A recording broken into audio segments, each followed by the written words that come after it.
Good day, my name is Jamie, and you're welcome to another edition of Import Export Platform, Facebook Live from 3 Import Trade Academy. And your name is? Kwesa Hyacinth. Welcome to another edition of Import Export Platform, Facebook Live from 3 Import Trade Academy. This is a program that educates listeners in various areas of international trade and also provides solutions to trade challenges in Nigeria. And this program, we have three very important segments. We have the trade news, trade education, and trade programs. We would like you to visit our YouTube channel, that's 3 Import TV. And kindly like the video, drop your comments, share with your friends, and more importantly, please subscribe to the channel. What do we have in the news today? All right. On news today, we have extension of exercise, swift response, joint border operation drill. That news is from the Nigerian Customs Service. And another news also from the Nigerian Customs Service, January 2020 is not terminal dates. Border will remain short after then. Then from Pulse, border closure, FG says 2.3 trillion naira, smuggled guns, rice and petrol have been seized in 3 months. Then from CBN, circular on automation off Form M on the trade monitoring system. There's one more? There's one more. All right. Nigeria will soon be a major exporter of rice by Dangote. That's from Information Nigeria. Then the last news for today is also from Nigerian Customs Service. Suspension of petroleum products supply to filling stations within 20 kilometers to all borders. All right, let's move on to the next. Let's take the first news. All right, so on the first news from Nigerian Customs Service, this is a memo from the Deputy Controller General of Nigerian Customs Service to the sector coordinators of the Joint Board Operation Drill, titled The Extension of Exercise Swift Response. I am directed to inform you that it is observed that despite the overwhelming success of the operation, particularly the security and economic benefits to the nation, a few strategic objectives are yet to be achieved. Against this background, Mr. President has approved an extension of the exercise to 31st of January 2020. Consequently, you are to request to convey the development to all personnel for their awareness and guidance. Meanwhile, allowances for personnel sustenance and fueling of vehicles for the period of extension will be paid as soon as possible. Now that exercise is called exercise swift response. That's the exercise that Customs is doing. Customs is doing joint border patrol with other agencies of government. And they said they're extending that till end of January. So what happened is that it's not he said, I'm directly informing you that despite the overwhelming success of the operation, particularly the security and the like, against the background, I approve an extension of exercise swift response. So they are not opening the border. Which is why, if you look at the other news, let's read the other news immediately so we can talk about it. The next news? No, the one that talked about extension, that border closure is not stopping in January. Okay, that's from Naira Matrix. Yeah. January 2020 is not terminal date. Border will remain short after then. That's by Customs. Contrary to reports that were making the rounds on Sunday that President Muhammad Buhari has approved the extension of the closure of Nigeria's border to January 31st, 2020, the Nigerian Customs Service has made clarifications. According to the Nigerian Customs Service Public Relations Officer, Mr. Joseph Atta, the date approved by the President was only the date for the end of the first phase of the operation, not the terminal date for the entire border closure. Atta made this known that this type of operation comes in phases, and so January 31st, 2020 is just the conclusion of a phase. He said that the border would remain closed indefinitely until the objectives of the government for the operation has been fully achieved. So at the program I went for yesterday, organized by one of the banks, I was sitting there beside a customer officer and I asked this question for him, and he reconfirmed this, that look, the operation is called Operation Exercise Swift Response. Okay. And that is what we end. No, it's a joint operation. But after January, border will still be closed. Okay. So do not all be deceived. So you're not talking about border closure. No. It's the people, because they are engaging, I think, police, soldiers, navy, different, yes, the joint operation, because that's why also they be able to record the gain they are recording, because they're able to cover other places they were not able to cover because of inadequate personnel. And that operation is what will stop. But the border will still be shut until the objectives are approved. And that's very important, because my position has been that, look, there is no point. The deed has been done. The government has shut the border. So, even though I have issue with the way they went about it, I'm of the opinion that they should compensate exporters. Okay. Because don't create another problem by trying to solve one.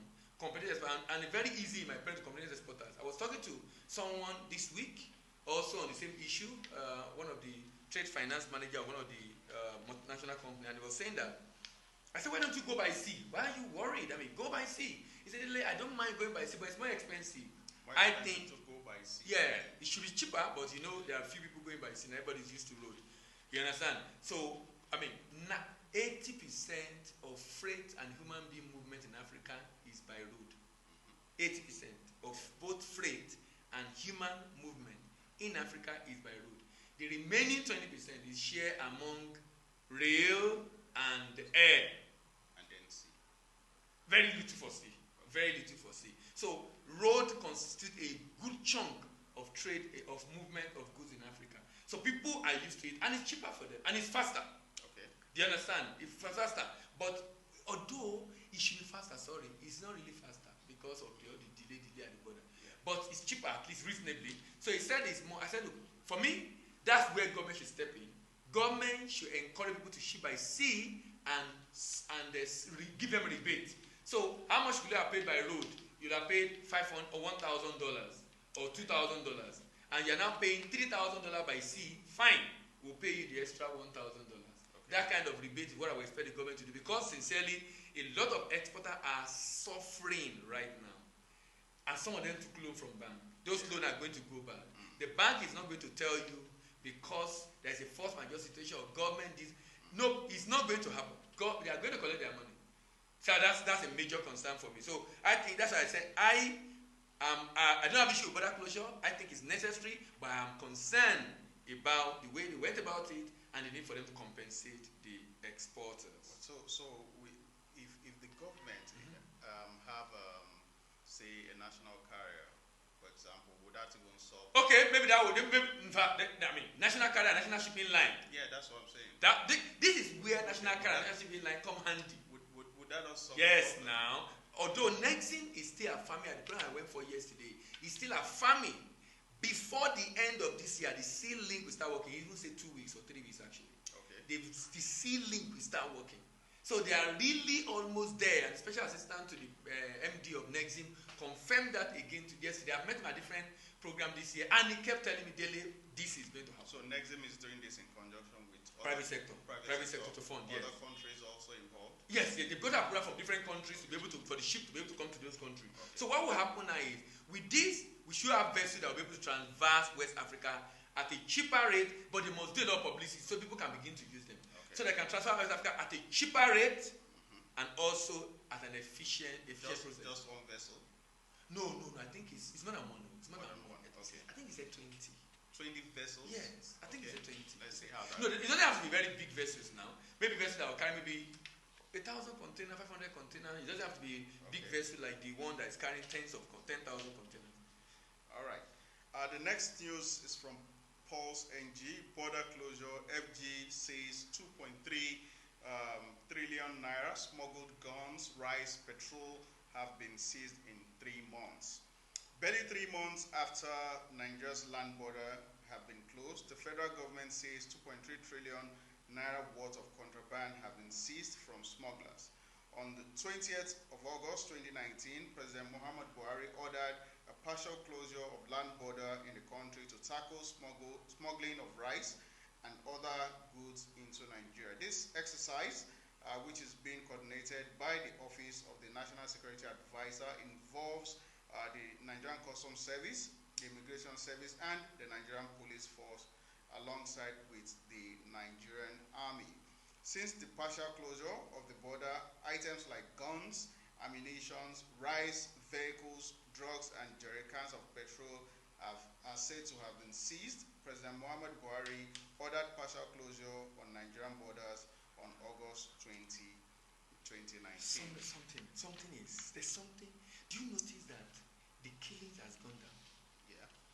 I don't know if you notice. So every day as I walk, I see news pop up. All this pop up from Punch, from different news sites. Pop up. This one has been kidnapped. This one has been killed. I noticed in another 2-3 weeks, we've not been seeing. In the last 2-3 weeks. I've not been seeing that news. Okay. I've not been seeing that. So you are saying that's one of the. They are mopping up because you know what? When these people are arrested, they collect the gun, but another gun coming, another ammunition coming. Yeah. So as they are arresting them and collecting the ammunitions, they are not able to replenish. Yeah. They are not able to replenish. And I even heard that the neighbors of Nigerians at the villages and the border towns connive with these people, such that when customers say, don't pass that place, they are coming, that was the customers are telling me yesterday. So they now want to partner with them and give them incentive. Be informing us when you see them. Okay. Be informing us when you see them. Okay. So that they can make it sustainable. Yeah. So that we'll be able to ensure that doesn't happen. While waiting for Benin to do what it needs to do. IMF is saying today that Benin Republic economy is still great despite border closure. And I said, good news! Okay. Oh yeah, do what you're supposed to do now. Because I was telling them on radio interview this morning that look, maybe Benin, it's like you'll be feeding your family with stolen money. Yeah. And your budget based on stolen money. Yes. Now the stolen money is taken away from you. How do you, if you are taking duty that I guess supposed to take, that's not stolen money. Yes. How will you? So, but when IMF said the economy is still strong despite border closure, I said, wow, that is great news. So, Mr. Benin Republic, you have budge now. Then you have agreed to Nigeria, so you can do what you're trying to do. Because I was thinking that because they are afraid of their income, that's why. And I was even saying that maybe Nigeria will do Big Brother and say, okay, no, well, out of 10 containers, you take 3, I'll take 2. In fact, the rice import, I saw a report by Nairametrics. I think Benin, they would have collected revenue they would have generated from. Yes, now, but look, IMF is talking. That's on rice alone. IMF is talking. That's on rice alone. IMF is talking. IMF says the economy of Benin is still strong 3 months after border closure. And I said, great news. Why is Benin refusing to agree to Nigerian request? Okay. Why? So is that a propaganda or is it real news? So if it's the news, then that means it's not having effect on their economy. Yeah. When I heard it, I said I have a good news instead, because I was feeling for them that, oh boy, how would they feed their family? If they are budgeted based on the duty, something you'll be enjoying for many, many years. Yeah. It's already part of your revenue now. You enjoy. So now they are going to pull away the post and sign inside your garri. How do you feed? You understand? So, but if what IMF is saying they need to go by, then I'm shocked why Benin have not come back to the table and say, okay, fine, guys, big brother, okay, I agree, we will do what you need to do. Because the customer officer said they even make truck available to patrol. Shebi, you say, okay, look, you know we're a small country, we don't have money to buy vehicles. Okay, the protocol says you should accompany the vehicle to our border, to accompany the truck to our border. Okay, yeah. You don't know we do that for Niger. Okay. We do that for Niger. I think Niger Republic, the lot of transit that go through Nigeria to Niger. Yeah. And exactly that what we do. We accompany to ensure that it gets to Niger, so that at the end of the day, they leave it to the border of Niger. Because I actually saw that treaty signed by Ghana, Togo, Benin, Cote d'Ivoire, Nigeria, and I think Niger. It was shared on the platform, and I saw them sign. This was less than 4 or 5 years ago that they signed this. Jonathan signed it. Okay. This transit of goods, Jonathan signed it, and he said that when they started doing it little by little, eventually they didn't do it again. They didn't do it again. You know. So I mean, and I think this is important for the public because, like I said, I'm concerned about the impact on the economy, but I also want to agree that what the government has done really, I mean, these guys are cheating us. Okay, so let's move on to the next news. Okay. Nigeria will soon be a major exporter of rice by Dangote. This news is from Information Nigeria. The Dangote Group says Nigeria will soon become a major exporter of rice rather than its current status of being an importer of the staple food. According to the group, it's 150 1,000 acres of farmland in Jigawa, Kano, Kebbi, Nasarawa, Niger, Sokoto, and Zamfara State, as well as 10 rice mill. It was establishing in different parts of the country, would deliver 1 million tons of rice annually. The Dangote Group Executive Director, let me not bastardize his name. Can't pronounce it.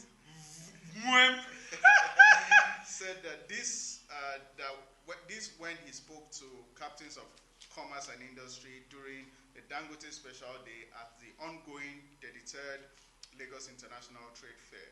He said that the group have been known for the number of for number one in the rice business in Nigeria until it took the decision to terminate any commodity trading that would not achieve value addition on locally. So you actually been importing rice before they stop. Yeah. So I mean, good news. A lot of gains apart from this 2.3 trillion and 2.3 trillion. Imagine the duty on that 2.3 trillion. Yeah. So 2.3 trillion goods that have been seized. So imagine the duty on that.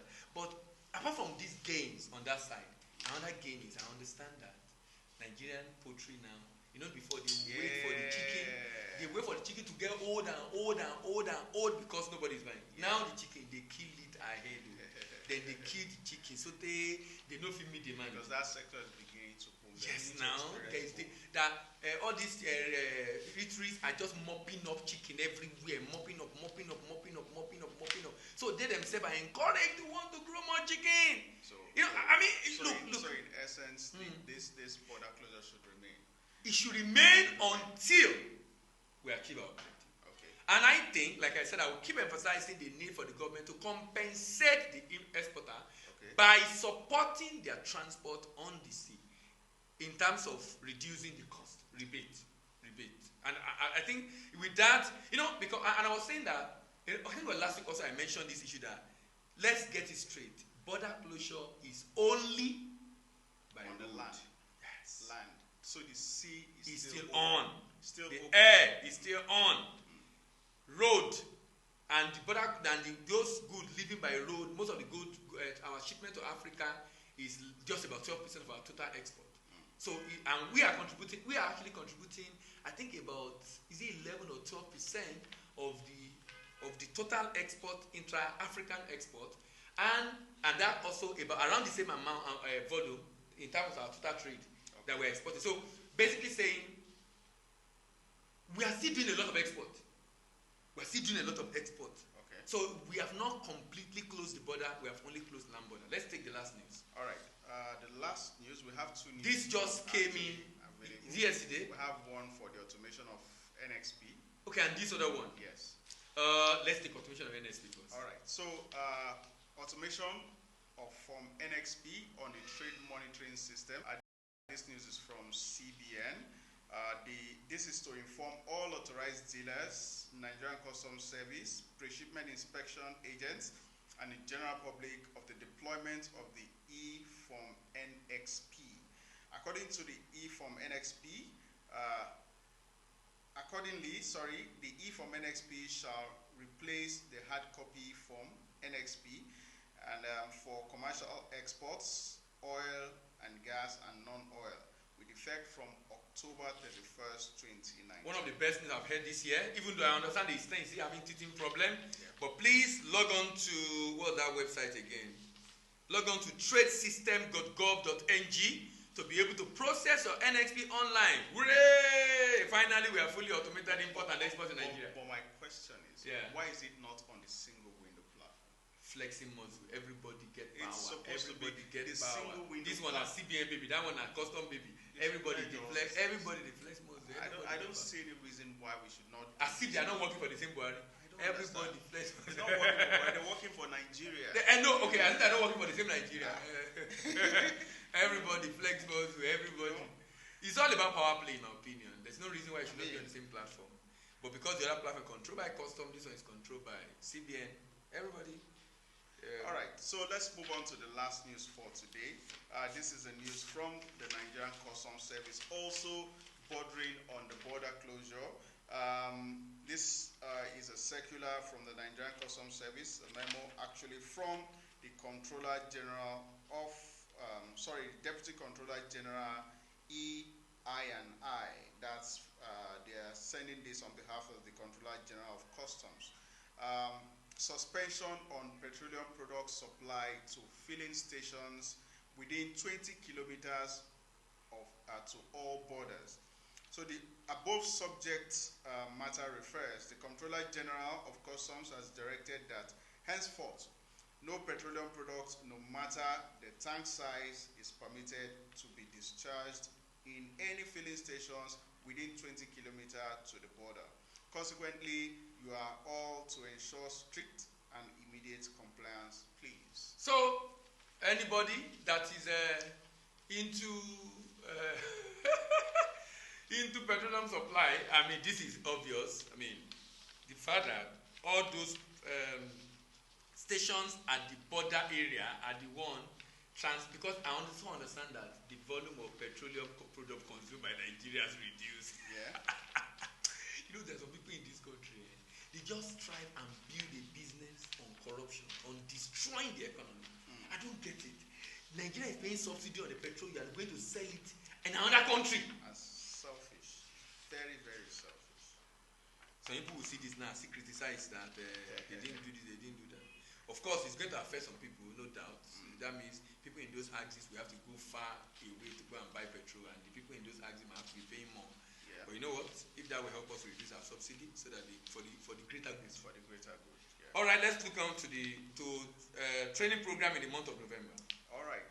In the month of November, we have trainings coming up. We have the Export Business Clinic coming up, and also import training coming up in the month of November. So the Export Business Clinic is a training that is designed for intending exporters or people who are already exporting and are having issues with their export transactions, and they want to find lasting solutions to their export challenges in their export transactions. This training is designed to help you achieve all of that. The training is coming up on the 16th and the 23rd of November. That's on 2 Saturdays for people who will be busy during the week. Then for those who would be free on weekdays, we have the same training coming up on the 19th and 20th of November at the Treaty Impex Trade Center, number 11D Bola Shadipe Street in Surulere, Lagos. Now, during the course of the 2-day event, we'll be looking at things like how you can prepare for your export business, how you plan for each export transactions, the payment methods in international trade, the products that are available for export from Nigeria, ranging from raw materials, that's on agro products, and also solid mineral, then of course finished or semi-processed product. We'll be exposing you to all of these products. We'll be looking at packaging. If you want to export packaged product, we'll be looking at that. We'll be looking at also processing product, agro product for export. We'll be looking at that. We'll be looking at also pricing.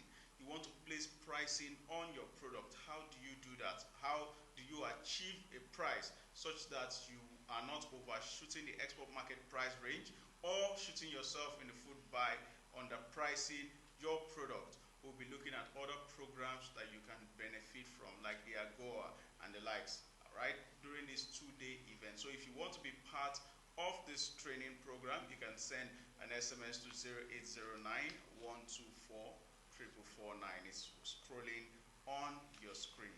All right, let's take the next one. The next training is on import training process. It's a 2-day intensive training on import trade process, letters of credit, and bills for collection.